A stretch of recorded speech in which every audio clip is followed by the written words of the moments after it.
das festas, mas eles chegaram à conclusão que sem Deus é sofrimento e derrota e padecimento e tragédia. E muitos então foram perecendo naquele período. E os remanescentes que ficaram ouviram então a profecia do profeta Joel, que eles deveriam ser pessoas que voltassem novamente a Deus, por amor, por espontaneidade, com dedicação. E então o que ocorreu? Deus então prometeu o derramar do Espírito Santo, e começou então a profecia da efusão do Espírito, que continua até hoje, que é o derramar do Espírito Santo. Para quê? Para dar força ao povo de Deus em suportar os problemas na terra, aguardar a volta de Cristo e fazer bem a obra de Deus. É o princípio do poder do Espírito de Deus, e nos transformar no caráter de Cristo. Mas veja que o requisito para a profecia cumprir é este: o desejo e a fome de Deus. Até hoje é o mesmo princípio profético. Por exemplo, a pessoa está com fome, o estômago está até fazendo barulho.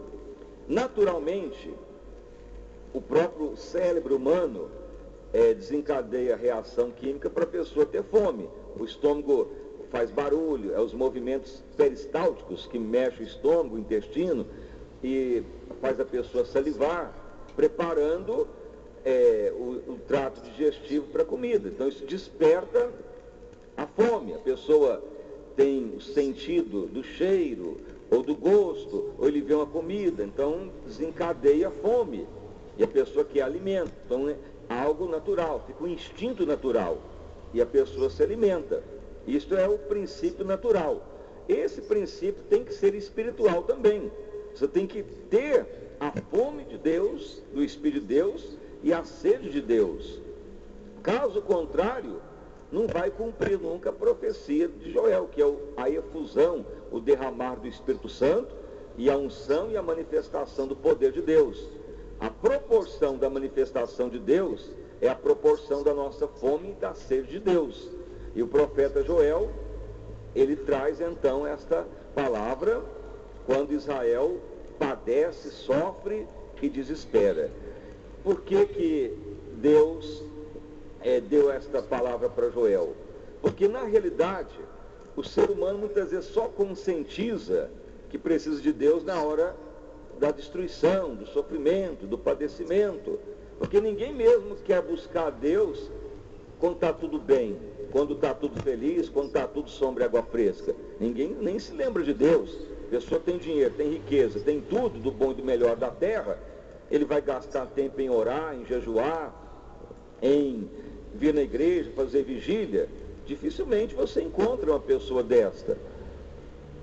Mas grande parte vai buscar a Deus na hora da necessidade, da fome, da sede de Deus. Mas pode ter alguém que busca a Deus porque quer Deus mesmo. O caso mais claro, humanamente falando, é o caso de Enoque, que foi um homem que buscou a Deus todo dia, porque ele amava mesmo a Deus. Tanto é que Deus não permite nem o corpo dele falecer, o translada vivo para o céu.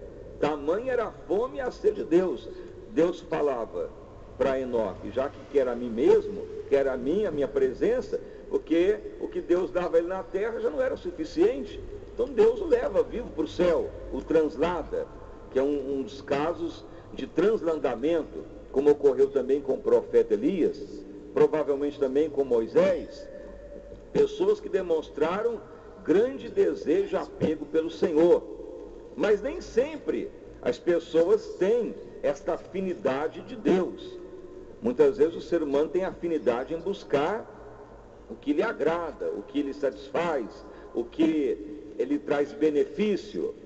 Mas Deus então permite situações em que a pessoa terá que demonstrar então fome e sede de Deus. Então muitas vezes ocorre uma situação de tragédia ou de perda, como ocorreu no tempo do profeta Joel.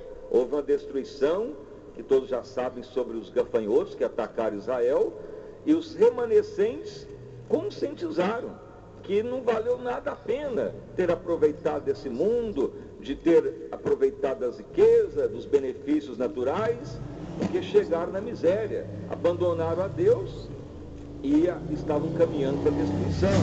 Quando os remanescentes, eles começaram a se conscientizar de buscar a Deus. Então, um dos sentidos da fome e a sede de Deus poderá ser nas situações adversas, que leva a pessoa a despertar, ou a pessoa decepcionar por esse mundo, e ele então falou, não, nada me alegra a não ser Deus, eu quero Deus na minha vida, o Senhor. Então, a profecia vai cumprir, o poder de Deus vai ser manifesto. E o interesse da pessoa em querer, como ocorreu com os apóstolos. Mas mesmo no tempo de Jesus, você pode ler em Coríntios, o Senhor ainda fala com 500 discípulos para permanecer em Jerusalém, orar e buscar o poder do Espírito Santo. Eles oraram 50 dias desde que Jesus ressuscitou, 50 dias após a Páscoa. Dos 500, quantos permaneceram? 120. Então veja que nem aqueles que queriam ou ouviram o convite do Senhor não permaneceram, não tiveram grande interesse, mas aqueles que tiveram fome e sede do Senhor, a promessa foi se cumprindo.